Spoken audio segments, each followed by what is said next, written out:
안녕하세요. 블랙고시 마스터 신입니다. 이번 영상은 근현대사 파트고요. 한국사 팁 영상에 올린 것처럼 이번 2023년 시험 문제에서도 3분의 2 정도 출제될 예정으로 제가 예상하고 있어서요. 이 영상은 엄청 중요하고 시간이 없으시다면 이 영상이라도 꼭 암기하시고 개념 숙지하시고 기출문제 풀어보시고 시험장에 가기를 추천드립니다. 자, 그럼 시작할게요. 첫 번째 계양기고요. 계양기는 흥성대원군부터 시작하거든요. 실제 흥성대원군은 왕이 아니라 고종의 아버지죠. 그래서 이 고종의 아버지인 흥성대원군이 고종이 나이가 너무 어려서 이제 대리 섭정을 합니다. 그때 흥성대원군이 실시했던 정책은 총 4가지가 있습니다. 서원 철폐, 그리고 호포제 실시, 그리고 경복궁 중건, 통상수교 거부 정책이 있어요. 일단 서원이라고 하는 거는요. 이전에 이제 우리가 조선시대에서 배웠던 거 붕당 나오죠. 그래서 붕당의 근거지였던 게 바로 서원이고요. 서원에서 했던 일은 총 2개가 있었습니다. 제사와 교육. 그래서 한번 복습했고요. 그다음에 이 붕당의 근거지였던 서원을 철폐한다는 거는 왕 입장에서는 엄청 좋은 거예요. 이제 서원이 세금도 내지 않는 단체였거든요. 그래서 왕 입장에서는 엄청 좋은 겁니다. 그다음에 호포제가 실시되는데 여기서 상민에게만 거두던 세금을 양반에게도 거두기 시작했다라고 하는 건데 여기서는 조선 후기의 사회를 조금 이해해야 합니다. 조선 후기에는 이제 상민들이 돈을 많이 벌었어요. 돈을 많이 벌고 이제 그때 농민 같은 경우에는 광작을 했고요. 광작이라고 하는 거는 큰 땅을 농사를 지었다. 이런 느낌으로 보시면 되고 그 다음에 상업을 해서 이제 돈을 좀 많이 벌었단 말이죠. 그래서 이때부터는 이제 뭐 여관이나 이제 이런 것들이 많이 발달된 상태예요. 그래서 이제 그때 상민들이 돈을 많이 벌다 보니까 신분제 사회에서 상민들이 하고 싶었던 일은 당연히 신분 상승이겠죠.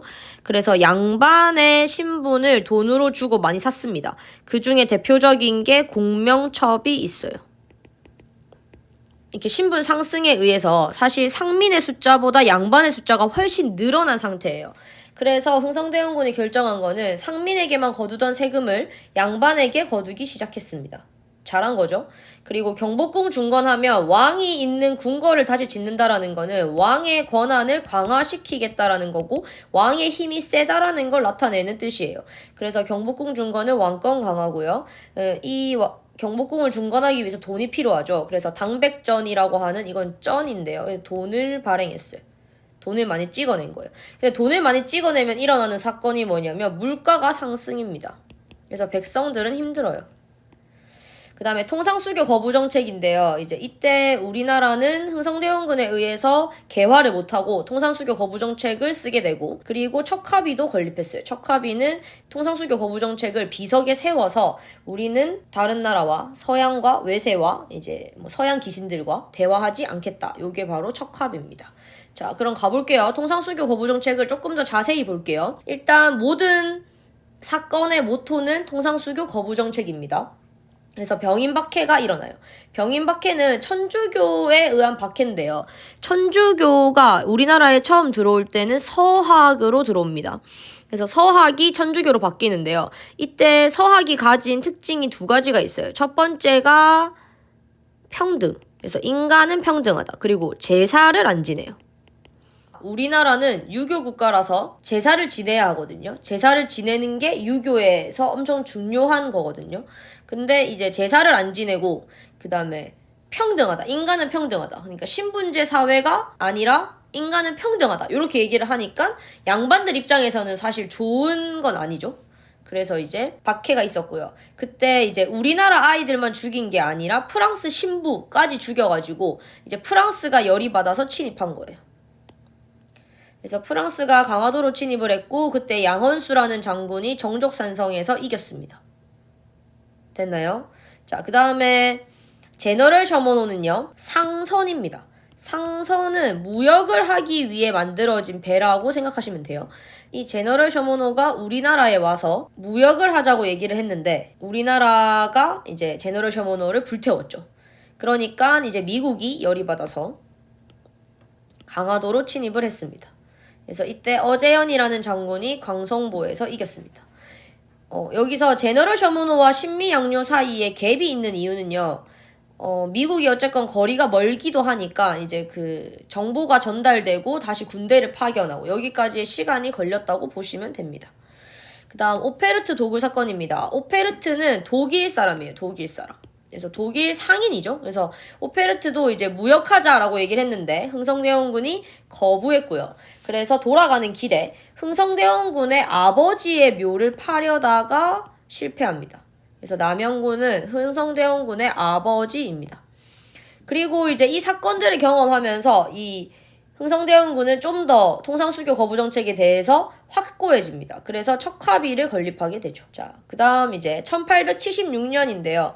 요 중간에 일어나는 사건이 1873년도에 이제 고종이 즉위를 합니다. 사실 고종이 즉위한 건 꽤 됐지만 진짜 고종이 다스리기 시작했던 게 1873년.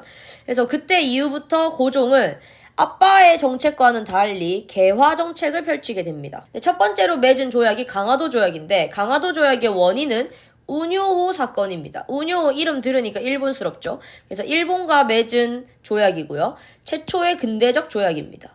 근데 이 조약은 우리나라에게 불평등 조약이에요. 왜냐하면 치해법권이 포함되거든요.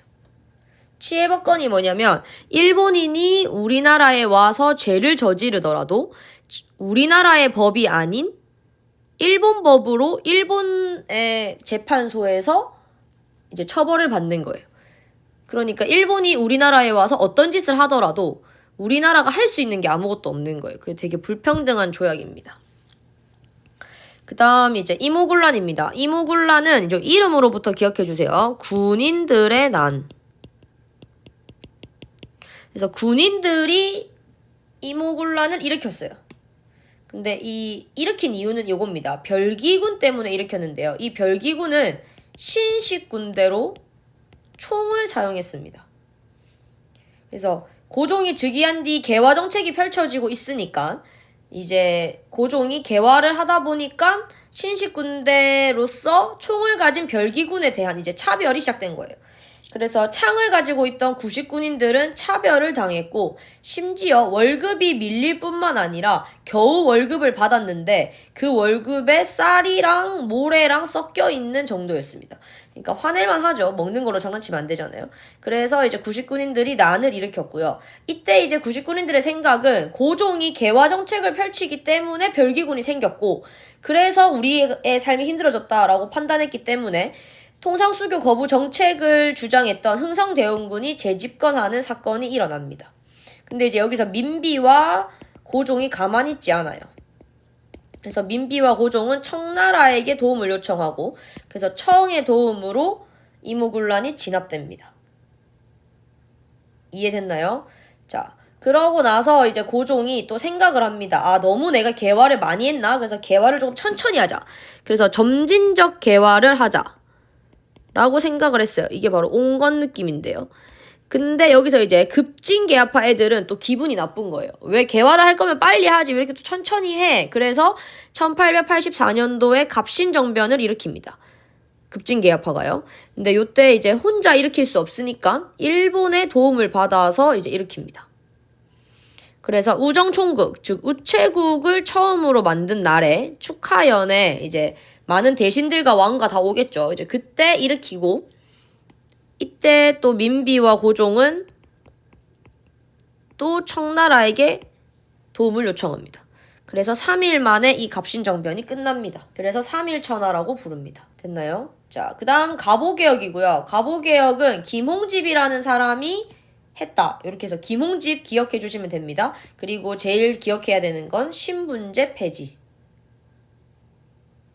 근데 신분제가 폐지되긴 했지만 실제로 백정 차별까지 없어지진 않았어요. 백정은 소 잡고 돼지 잡고 하는 그 천민이었거든요. 표면상으로는 신분제가 폐지된 상태입니다. 네, 서양에 있었던 게 서학이라면 우리나라에 있는 거는 동학입니다. 그래서 동학은 최재우라는 사람이 창시했고요.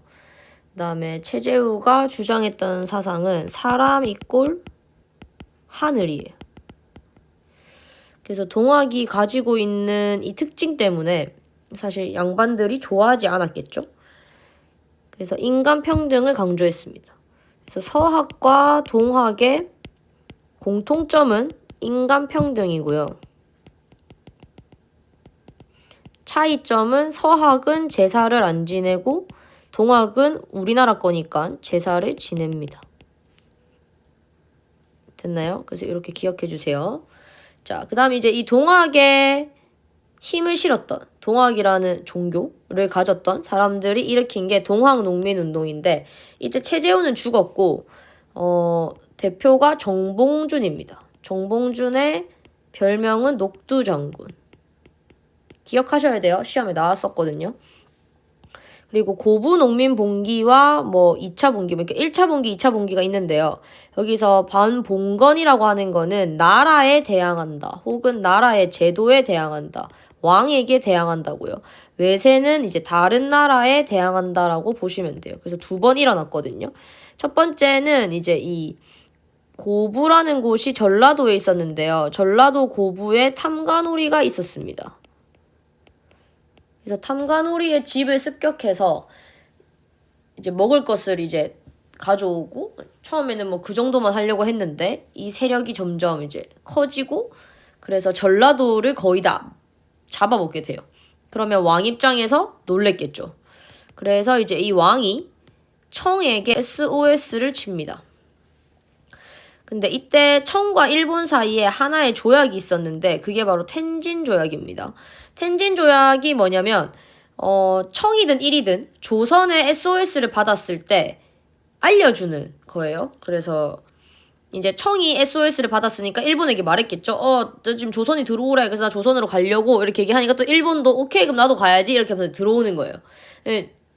우리나라는 청에게 SOS를 쳤는데 일본도 들어오는 이런 사태가 벌어진 거죠.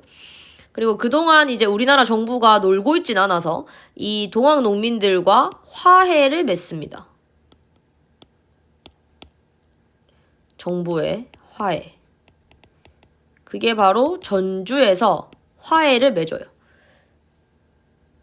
그러고 집강소를 설치하면서 동학농민운동을 일으킨 동학농민들의 그 요구사항을 들어주기 시작합니다. 그러면 이제 청과 일본이 굳이 우리나라를 도와줄 이유가 없잖아요. 그래서 이제 가라고 했어요. 근데 여기서 누가 안 돌아가냐면 일본이 안 돌아가고 경복궁을 점령합니다.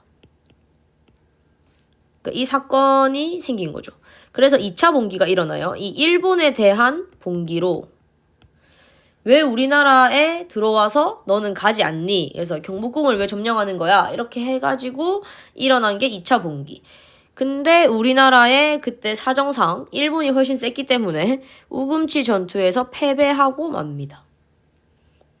안타까운 사실이죠.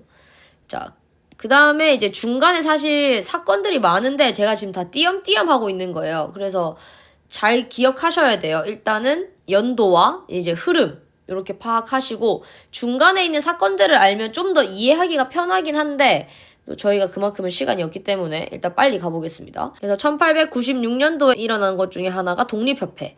독립협회가 했던 일은 요겁니다. 독립신문, 독립문, 만민공동회. 그리고 하나가 더 있습니다. 관민공동회.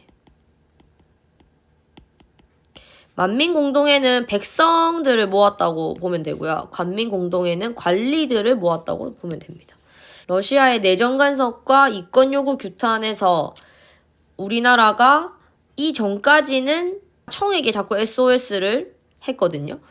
근데 이 텐진 조약으로 인해서 동학농민운동 때 이제 봤잖아요. 일본도 들어온다는 거를. 그러고 나서 이제 고종이 노선을 갈아탑니다. 어디로 가냐면 칠러 정책으로 갈아탑니다. 근데 러시아가 저희 나라를 그냥 도와주는 게 아니거든요. 그래서 러시아가 이제 내정 간섭을 하게 되고 우리나라가 가지고 있는 뭐 산림권이나 뭐 광산권 이런 권리들을 달라고 합니다. 그래서 독립협회 사람들이 아니야 우리나라는 독립국가이기 때문에 그걸 줄 이유가 없어 라고 얘기하는 걸 이제 백성들과 관리들에게 다 알리면서 우리가 우리나라를 살리자 이런 식으로 가는 게 독립협회입니다. 자, 그 다음에 일어난 사건은 을사조약이고요. 을사조약은 아주 중요합니다. 저희 우리나라 역사에서 없어졌으면 하는 이제 강제로 체결된 그래서 이거를 을사늑약이라고도 부릅니다.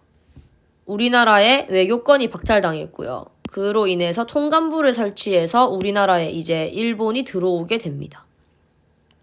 이 강제적인 을사늑약에 대한 반응은 고종은 만국평화회의가 그때 헤이그에서 있었어요. 그래서 특사를 파견해서 우리나라와 일본이 맺은 이 을사늑약에 대해서 알리고 부당함을 알리고 우리를 도와달라고 했는데 또 우리가 힘이 없어가지고 그렇게까지 도움을 받지는 못했습니다. 그리고 장지연이라는 사람은 황성신문에 시일야 방성대국이라고 이 을사늑약의 부당함을 알리는 글을 썼고요. 그 다음에 민영원이라는 사람은 죽었습니다. 자결을 했습니다. 자, 그 다음 을미의병, 을사의병, 정미의병인데 의병이라고 하는 거는 왕이 명령하지 않았지만 왕의 명령 없이 자발적인 군대를 이야기합니다. 우리나라의 자발적인 군대. 그래서 우리나라 백성들이 한 거예요. 그래서 을미의병은 이 을미사변 그리고 을미개혁에서 나온 단발령에 대해서 반발했던 건데 을미사변의 조금 특이점은 명성황후가 다른 대외 활동을 하고 있었을 때 죽었던 게 아니에요. 그냥 일본인이 명성황후가 살고 있는 궁궐에 들어와서 명성황후를 죽인 사건이에요. 그래서 이 사건이 가진 건 엄청 큰 일이었고요. 그 이유는 아까 앞에서 말했듯이 칠러 정책 때문입니다. 그리고 이 사건 이후로 이제 고종은 아간 파천이라고 러시아 공사관으로 피신도 합니다. 그러니까 궁궐이 안전하지 않다는 거를 알게 된 거죠. 그리고 을미개혁 중에 이제 단발령이 있는데요. 단발령은 그때 유교 국가였던 우리나라의 특성상 부모로부터 받은 것을 이렇게 함부로 하는 것에 대해서 이렇게 불효라고 생각했던 문화였어요. 그래서 그 문화권 안에서 단발령은 사실 획기적인 거였고, 그래서 그것에 대한 반발이었습니다. 그 다음에 을사늑약에 대해서는 당연히 반발이 일어났겠죠. 그리고 이 을사늑약 다음에 일어난 조약이 정미조약인데요. 정미조약 때 우리나라 군대가 해산당하게 됩니다. 그래서 이거도 정미의병이 이제 그것에 대한 반발, 그리고 고종이 헤이그에 특사를 파견했다라는 이유로 고종이 강제 퇴위를 당하거든요. 그래서 이것에 대한 반발로 정미의병이 일어났습니다. 그 다음 이제 여기는 이렇게 한 묶음씩 보시면 돼요. 이제 단어들만 보시면 되고 저희는 답만 체킹하면 되니까요. 그래서 방공령, 조선 쌀이 일본으로 대량 유출이 되기 시작한다. 우리나라와 일본 중에서 쌀이 잘 나는 곳, 비옥한 땅을 가진 곳은 우리나라입니다. 그래서 조선 쌀이 일본으로 대량 유출되는 것을 막기 위해서 지방관들이 내렸던 명령이에요. 방공령. 그리고 강무개혁은 고종이 했던 개혁 정책인데요. 고종의 항제권을 강화하고 구본 신참, 우리나라 것을 유지하되 다른 나라 것을 받아들이자. 참고하자. 이게 바로 구본 신참입니다. 그리고 지계 발급을 통해서 땅을 정리해요. 양전사업. 그리고 신민회가 있는데요. 단어만 외우시면 됩니다. 안창호 양기탁이 설립했고 대성학교 오산학교 설립했고 비밀결사단체입니다. 그리고 국제보상운동은 대구에서 서상돈이라는 사람이 시작했는데요. 그때 우리나라가 일본에게 빌린 돈이 1,300만 원이었어요. 그래서 이 1,300만 원을 갚으면 이제 우리나라가 일본의 종이 아니니까 주권을 회복하자 이렇게 했던 문제인데 일본의 방해로 국제보상운동이 그렇게 흐지부지 끝나고 맙니다. 자, 그럼 이제 문제 가볼게요. 흥성대원군 상민에게 거두던 군포를 양반에게도 징수함. 바로 알겠죠? 호포제 실시입니다. 그리고 흥성대원군 왕실의 건의, 경복궁이죠. 그리고 필요 경비 마련, 당백전. 그래서 경복궁 중건. 그 다음 흥성대원군은 전국 각지에 척하비를 세워 서양과의 통상을 거부한다는 의지를 널리 알렸다. 그리고 또 흥성대원군 경복궁 중건, 서원정리, 호포제 시행, 담백정 발해. 훈민정음 청제는 세종대왕이죠. 그리고 이거는 제가 안 적어놨는데요. 이거 외우셔야 합니다. 최초의 근대식 병원이죠. 그래서 원을 가지고 있는 강해원이 답이고요. 그래서 우리나라 최초의 근대식 병원은 강해원. 그리고 알렌이 만들었음. 지금은 세블란스 병원이 되었습니다. 그리고 신문도 외워주세요. 한글판과 영문판 서재필이 만들음. 그래서 신문 이름인데요. 이게 바로 독립신문입니다. 이거 12번, 9번은 앞에 정리가 안 되어 있어요. 그래서 요거는 꼭 기출문제로 암기해 주십시오. 그 다음 이모군란입니다. 이모군란은 군란의 발생으로 흥성대원군이 재집권을 하고 민비와 고종이 청에게 SOS를 쳐서 청군이 개입하면서 끝나는데요. 이모군란이 일어나게 된 원인은 별기군에 대한 차별과 구식군인들의 밀린 월급이었습니다. 그래서 여기 보면 1882년도에 구식군인들이 난을 일으켰대. 신식군대인 별기군에 비해 차별 대우를 받았기 때문이야. 그래서 이모군란. 그리고 아까 급진개화파 나왔죠? 그래서 개화당의 김옥균, 박영호, 혼영식, 서재필은 우정총국 개국 축하연에 근대국가 건설을 하려고 했다. 이게 바로 갑신정변. 그리고 최재우가 창시했고 인내천 사상. 나중에 최재우가 죽고 난 뒤에 전봉준 있었다고 했죠? 그래서 이게 바로 동학. 그리고 요겁니다. 요건 순서대로 이렇게 보셔야 돼요. 그래서 동학농민운동. 그리고 녹두장군 아까 기억나죠? 전봉준. 그래서 고부농민봉기 했고 이거는 나와 있지 않았어요. 황토현 전투에서 승리하다. 그래서 요것도 암기해주세요. 이거 하고 난 뒤가 전주성 점령입니다.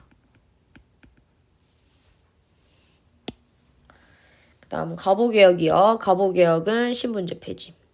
그리고 일산의격의 결과는 통감부 설치 그리고 외교권 박탈.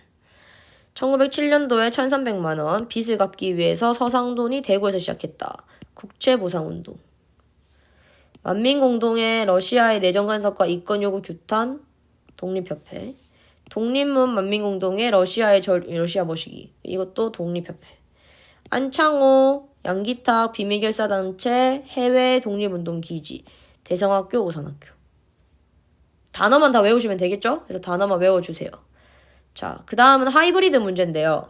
하이브리드 문제는 간도는 혹시 나올 수도 있을까봐 제가 넣은 거고요. 이거는 나왔던 애입니다. 강화도는. 그리고 뒤에 보면 독도가 한 개 더 있어요. 그래서 같이 세 개를 같이 봐주세요.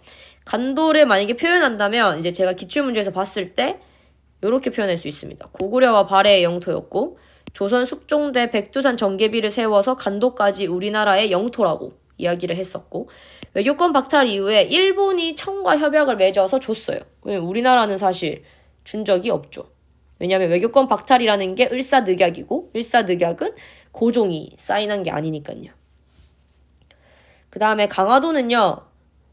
군사 전략 요충지로 고려 때는 몽골 침입 때 수도를 옮겼던 최후가 수도를 옮겼던 몽골이 기마족이라서 수군이 약할 거라는 걸 예상해서 옮겼던 게 바로 강화도. 그리고 조선에서 오늘 배웠던 거 이게 병인양요와 신미양요. 그래서 강화도로 쳐들어왔습니다. 우리나라 한성이 강화도와 가깝기 때문에 우리나라로 일단 들어오는 게 강화도, 인천 여기를 지나서 한성으로 들어오다 보니까 강화도는 되게 중요한 요충지입니다. 자, 그럼 문제 가볼게요. 군사 전략 요충지로 고려 때는 몽골의 침입을 피해서 이곳으로 수도를 옮겼고 조선시대 때는 병인양요, 신미양요가 발생했다. 강화도. 그리고 안녕복이 일본에 건너가 조선의 영토임을 확인했고 일본이 조선의 영토를 인정해놓고 이제는 또 자기들의 영토라고 하죠. 그리고 대한제국도 울도군의 관할로 뒀던 게 바로 독도입니다. 독도는 우리 땅이에요. 네, 그 다음은 일제감정기입니다. 일제감정기는 1910년, 1920년, 1930년으로 나눠서 암기하시면 되고요.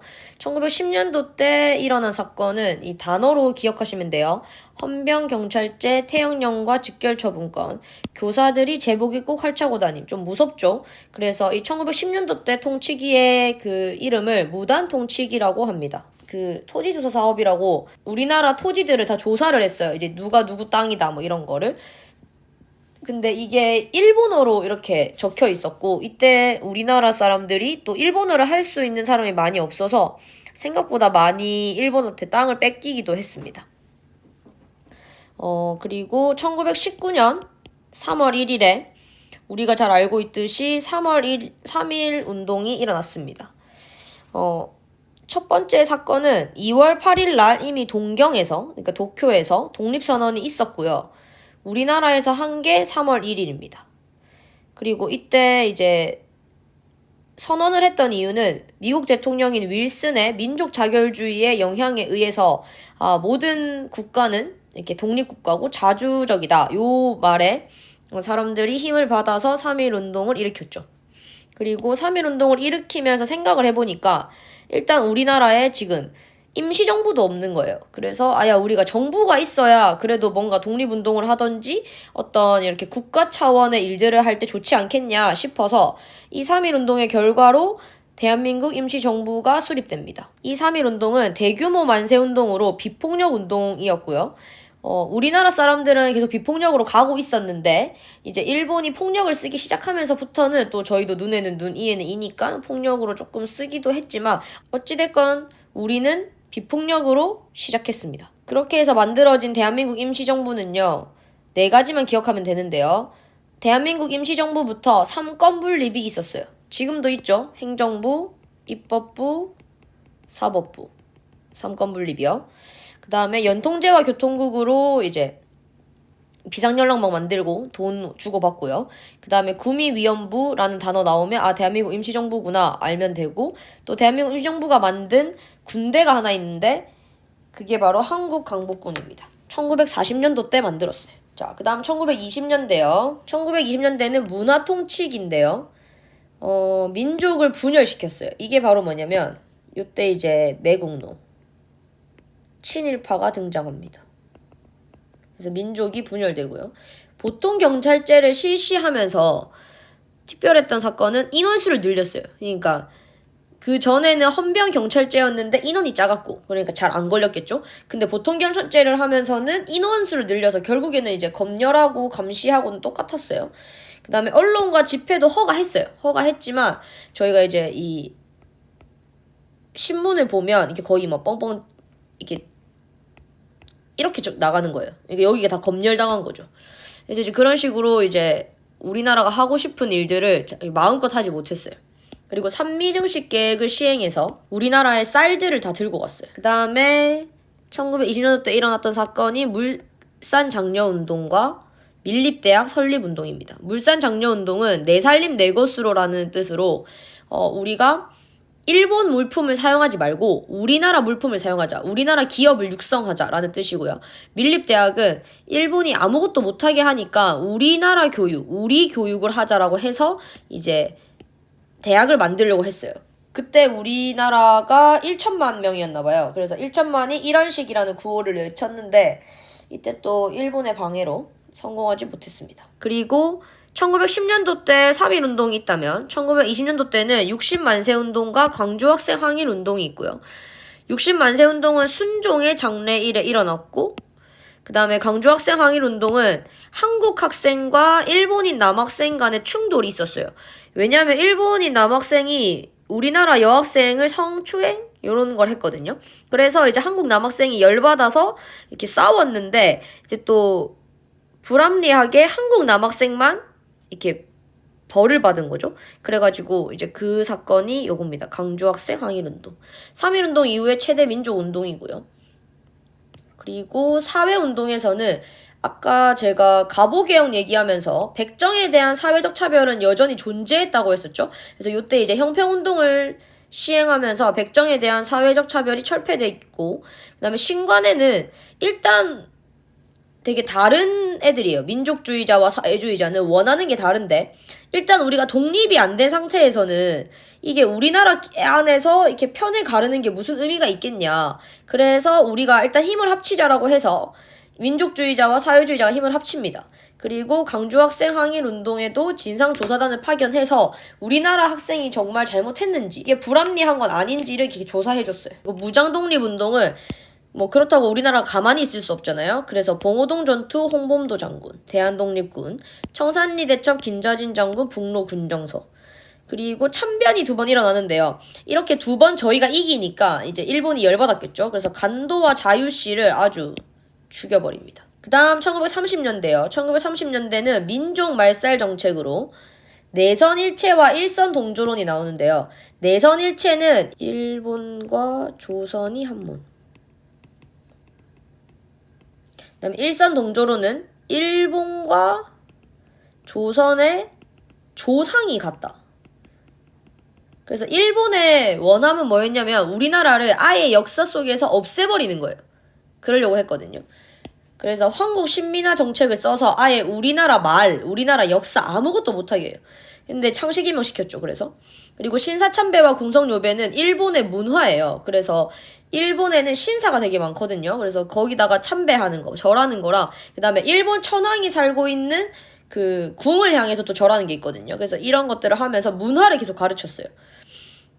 그리고 이때가 이제 제1차 세계대전이 일어나는 중이어가지고 국가총동원법을 실시해서 공출제도 실시하고 징병징용 위안부예요. 우리나라 아이들을 병사로 들고 가든지 군대에 필요한 물건들 만드는 공장에 끌고 가든지 아니면 여자들 끌고 가든지 이렇게 했어요. 일본이 우리나라를 병참기지하로 만들었고 남쪽에는 면을, 그 다음에 북쪽에는 양을 키우는 정책을 했습니다. 다음 의열 활동이 나오는데요. 여기는 이제 이렇게 한묶음씩 외워야 돼요. 한묶음씩. 이해되셨죠? 한묶음씩. 여기는 민족주의 사학이라는 이름도 외워야 되고. 그래서 의열단 김원봉 외우면 되고요. 그다음 신채호의 조선혁명선언, 한인애국단 하면 김구, 이봉창과 윤봉길. 됐나요? 그리고 신채호랑 박은식은 민족주의 사학인데 신채호는 조선 들어가면 신채호예요. 박은식은 한국 들어가면 박은식이에요. 되겠죠? 그리고 조선어학회 또 이 한 뭉뚱거리도 이 안중근 의사 뭉뚱거리 그 다음에 요거 조선어학회는 한글 맞춤법 통일안을 했고 표준어 제정. 우리나라 말 큰사전 편찬 시도를 했지만 일본의 방해로 실패했고 안중근 의사는 아시죠? 이번에 영웅이라는 영화가 재밌더라고요. 그래서 이게 이토 히로부미 처단하고 동양 평화론을 집필했던 사람입니다. 그 다음에 일제의 식민지 경제정책은 제가 그냥 한꺼번에 정리해놨어요. 1910년도는 토지조사, 그 다음에 20년대는 산미증식, 1930년도는 난명분야. 이게 경제정책이에요. 자, 그럼 문제 풀어보겠습니다. 1910년 헌병경찰, 태형령, 교원에게도 제복을 입을 칼을 차기야. 무단통치. 그다음에 민족자결주의 28 독립선언으로 일어났다. 대한민국 임시정부의 수립의 계기가 됐다. 3.1운동. 독립선언서 33명. 그리고 유관순 3.1운동. 그 다음에 1919년 상하이 한국강복군 창설. 대한민국 임시정부. 일제감정기 최대 규모의 민족운동이고 일체의 통치 방식이 바뀌었고 대한민국 임시정부 수립에 영향을 주었다. 이게 바로 3.1운동입니다. 아까 이 부분이 없었거든요. 일제의 통치 방식이 바뀌는 계기. 그래서 무단에서 문화로 바뀌는 계기가 됩니다. 이거는 같이 암기해 주실게요. 연통제와 교통국 상하이에서 수립. 대한민국 임시정부. 그 다음에 김자진 북로 군정서. 그래서 청산리드첩. 민족주의자와 사회주의자가 힘을 합쳤어. 광주학생 항일운동의 진상조사단을 파견. 이게 바로 신간회. 그리고 신분제가 폐지되었지만 백정에 대한 편견은 여전했고 그래서 우리는 이것이 형평운동. 조만식이 시작했고 조선사람 조선의것. 이게 바로 물산장려운동입니다. 김원봉이 조선혁명선언을 지침으로 삼았다. 의열단. 그리고 의열단 아까 나왔죠? 그래서 의열단이 1919년 김원봉. 그 다음에 조선총독부 종로경찰서에 폭탄 투척하고 조선혁명선언 했고 이 쌍성총관부 이거는요. 공민왕입니다. 그 다음에 김구 나오죠. 김구 나오면 한인애국단. 이봉창과 윤봉길. 그리고 한국신민화 정책은 1930년대예요. 여기는 신사참배 강요. 그리고 국가총동원법 이것도 1930년대입니다. 공출제도 실시. 또 국가총동원법, 지원병제, 징병제, 근로정신대, 여성강제동원. 이게 바로 일본 위안부. 그리고 일제의 식민경제정책 아까 제가 정리했죠. 그래서 이게 1910년, 1920년, 이게 1930년. 됐죠? 그 다음에 토지 소유권자가 정해진 기간 내에 직접 신고를 해야 된다. 이게 바로 토지조사사업. 하얼빈 이토 히로부미 처단, 동양평화론, 안중근 의사. 나철, 이거는 안 적혀 있었는데 이거 외울게요. 나철, 당군, 신한, 중광단, 대종교입니다. 그리고 신채호 나왔죠. 신채호, 독사신론, 그리고 민족주의사. 그 다음에 맞춤법 통일한 우리말 큰사전, 이게 바로 조선어학회. 그 다음 이제 대한민국입니다. 자, 여기까지 하면 이제 근현대사 끝이에요. 그래서 조금 더 집중해주세요. 대한민국 건국 과정은요. 이번에 새로 들어간 게 여기입니다. 이 회담을 제가 일단 적어놨거든요. 이게 뭐가 나올지 모르겠어요. 그래서 이걸 일단 다 외워주세요.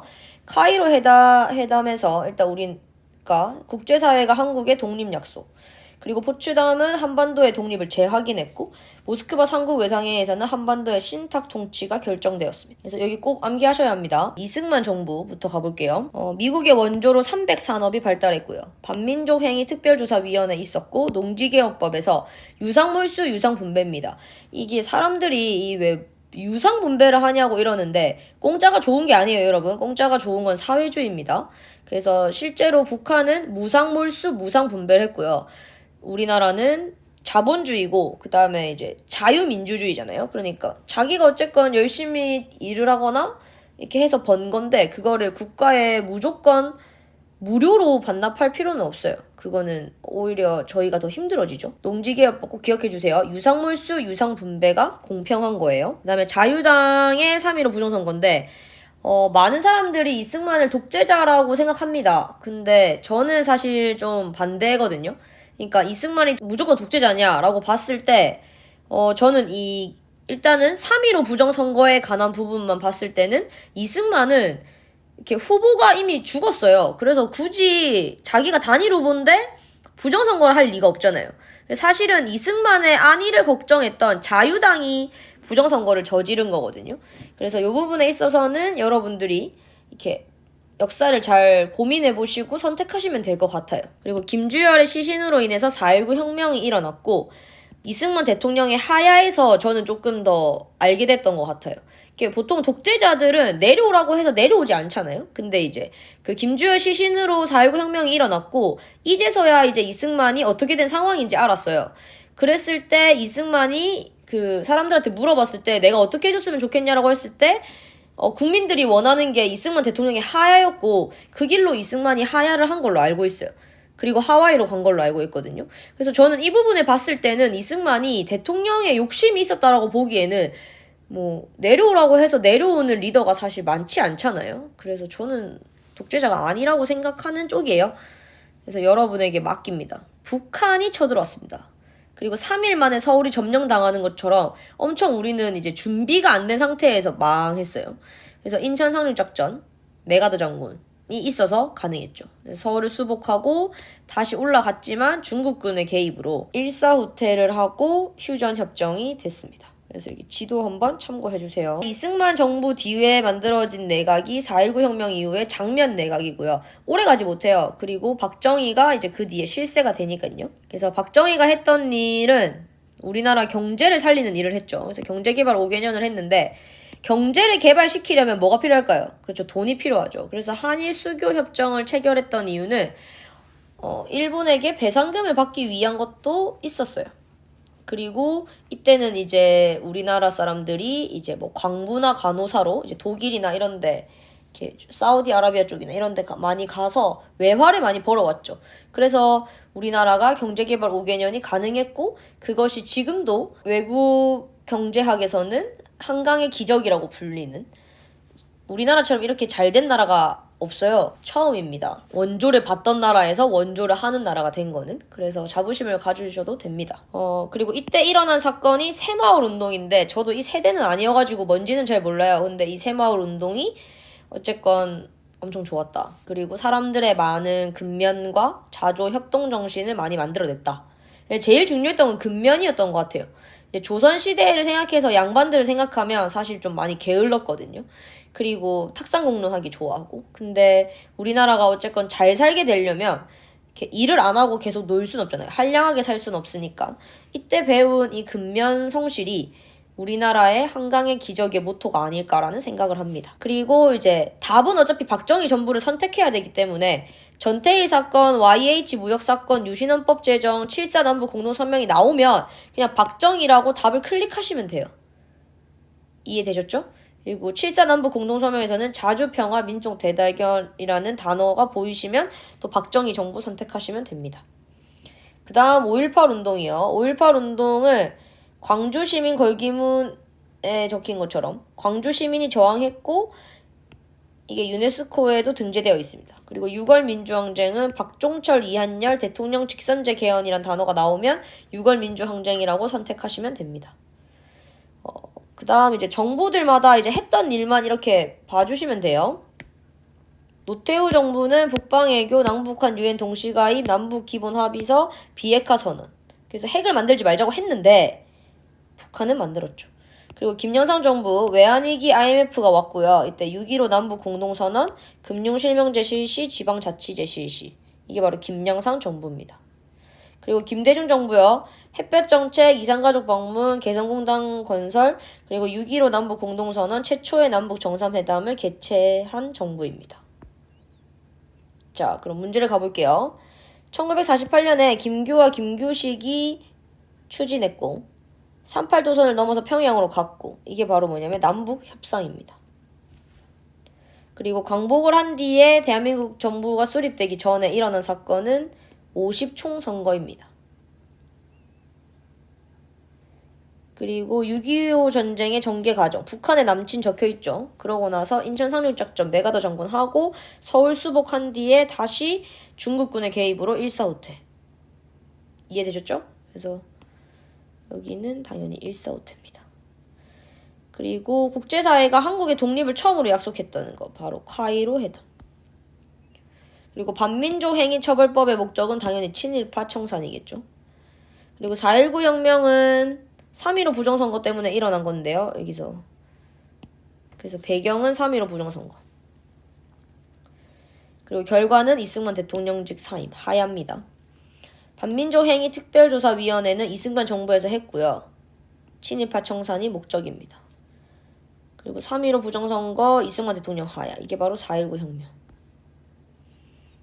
유신헌법, 새마을운동, 한일협정, 경제개발 5개년. 누군지 알겠죠? 박정희예요. 박정희가 했던 일, 베트남 파병. 요거 외워주세요. 아까 앞에 안 적혀 있었어요. 그 다음에 평화시장에서 시위하는 모습으로 우리의 노동자들은 장시간의 노동으로 하고 있다. 이게 바로 근로기준법. 노동이니까 노동. 그 다음에 경제개발 5개년, 근면자주 협동정신, 새마을운동, 전태일, YH고요. 박정희 정부요. 그리고 서울과 평양에서 동시에 발표됐다. 남북한이 통일과 관련하여 최초로 합의한 것이며 자주평화 민족대단경. 보이죠? 7.4 남북 공동성명. 그 다음에 광주시민 걸기문 발표하고 광주 있다. 광주. 그래서 5.18 민주화운동. 그리고 6월 민주항쟁 박종철, 이한열. 대통령 직선제 개헌. 그래서 단어들만 외우시면 답을 선택하실 수 있습니다. 그리고 노태우 북방 외교 추진, 남북한 유엔 동시가입, 그리고 남북 기본 합의서 채택. 신군부의 계엄령 확대과 휴교령, 광주에서 일어난 시, 민주화운동. 그래서 5.18 민주화운동. 그 다음에 IMF 나오죠. IMF는 김영삼 대통령이고요. 그래서 외환위기가 왔습니다. 2000년에 개최된 남북정상회담의 결과 이산가족 방문, 개성공단 건설. 이게 바로 6.15 남북공동선언 김대중입니다. 여기가 김영삼 정부, 여기가 김대중. 어느 정부가 나올지 모르니까 정부는 꼭 외워주셔야 돼요. 그리고 금융실명제, 지방자치제, IMF. 그래서 김영삼 정부. 자, 여기까지 하면 이제 근현대사 끝입니다. 이번 시험에서도 좋은 결과를 얻기 바라겠습니다. 파이팅입니다.